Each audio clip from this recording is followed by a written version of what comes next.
Welcome back to OT Sports. Today we got our Southland Conference Tournament predictions. We're doing all 32 college basketball conferences on this channel right here. So make sure you go down there, subscribe to the channel if you're new. We're getting a lot of support recently. Really greatly appreciated. Thank you guys so much for that.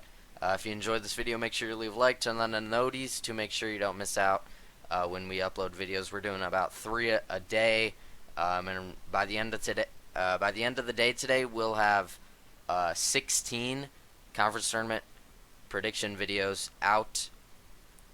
So make sure you go check all those out, and it's only going to continue into next week.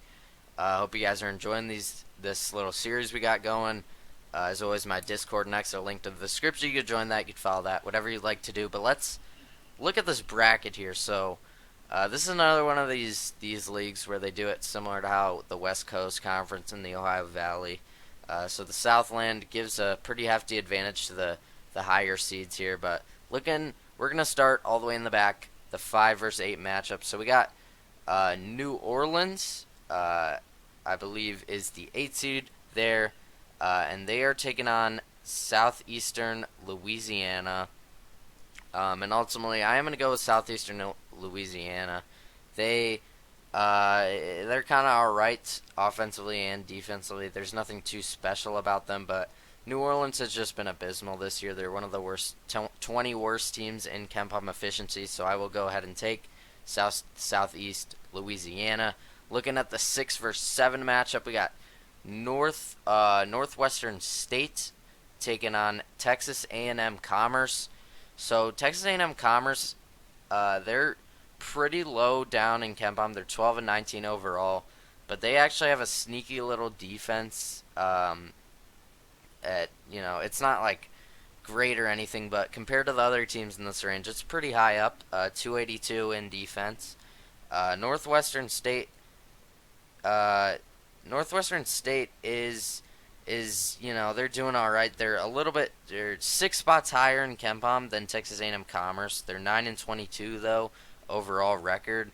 I don't really like that, so I'm going to go ahead and take a little bit of an upset. I'll go with Texas A&M Commerce to get it done here in this first round. Taking a look at the top 4 versus 5, we got Lamar taking on Southeastern Louisiana. So Lamar is actually the 3rd highest ranked team in this conference in KenPom overall efficiency. They're a very well-rounded team, 210 in offense, 213 in defense. They like to push the pace a little bit, so I will go ahead and take Lamar to move on to the semifinals in this bracket. Southeast Louisiana, I could see the upset, but they don't really have anything too special about them that sticks out and really points me towards an upset. Now looking at the 3 versus 7, Nichols taking on Texas A&M Commerce. So we see this a lot where teams who haven't played in a while play against a team who just won the previous day, and we see that a lot where the higher seed will end up getting upset. Nichols really doesn't have anything that stands out to me. They're 226 in offense, 244 in defense. I'm going to go ahead and take this upset. I'll take Texas A&M Commerce to move on and take down the 3 seed here in this tournament.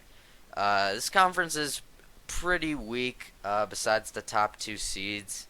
So I will go ahead and take a little bit of an upset. I mean, they barely have they have one team who we'll get to in a second.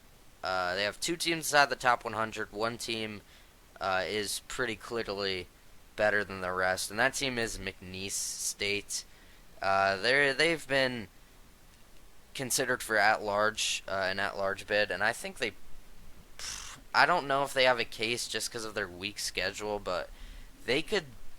I mean, if they get into the tournament, they can definitely go on a run. I mean, I wouldn't put it past them. Sweet 16, Elite 8, possibly. This team is really good. I am gonna go ahead and take them over Lamar. Yeah, I don't know. Unfortunately, if they lose in the conference tournament, I don't know if they get in an at-large. I definitely think they're deserving. They're 64th in KenPom, 28 and 3, 75th in offense, 63rd in defense.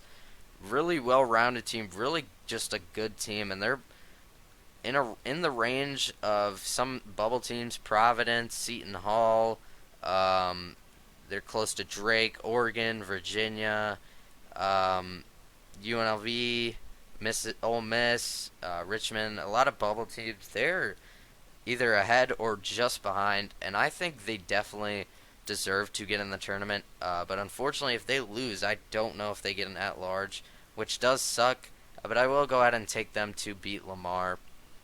Then looking at this 2 seed taking on the 7 seed Texas A&M Commerce, we had going on a little bit of a run, but I will go ahead and take Texas A&M Corpus Christi to win this one.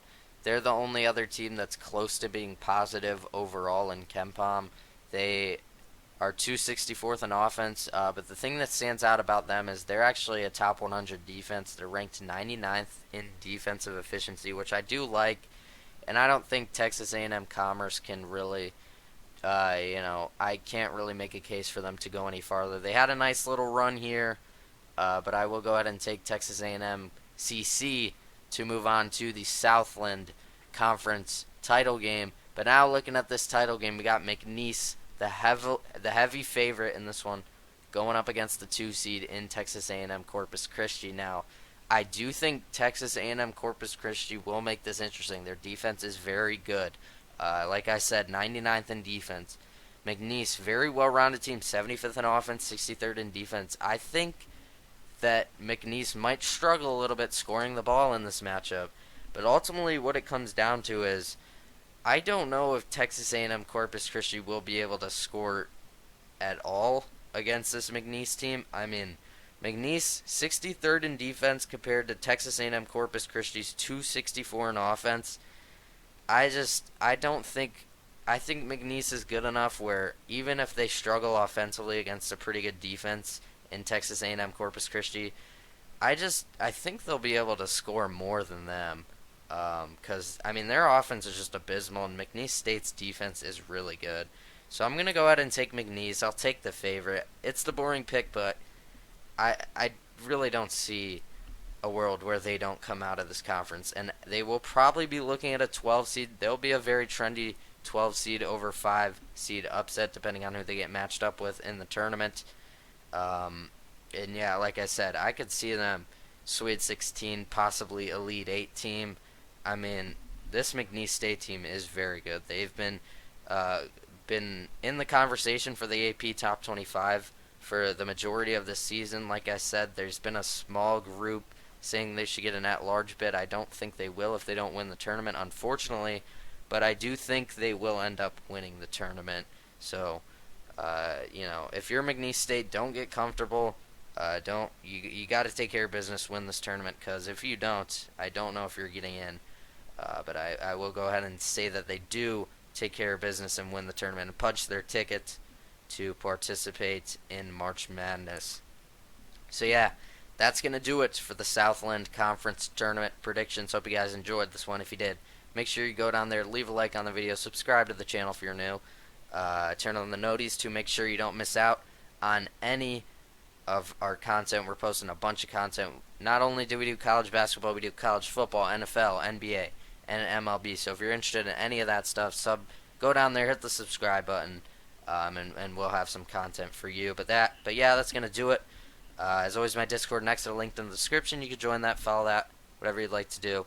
But I will see you guys in just a little bit with the Mid-Eastern Athletic Conference Tournament predictions. Hope you guys enjoyed this one.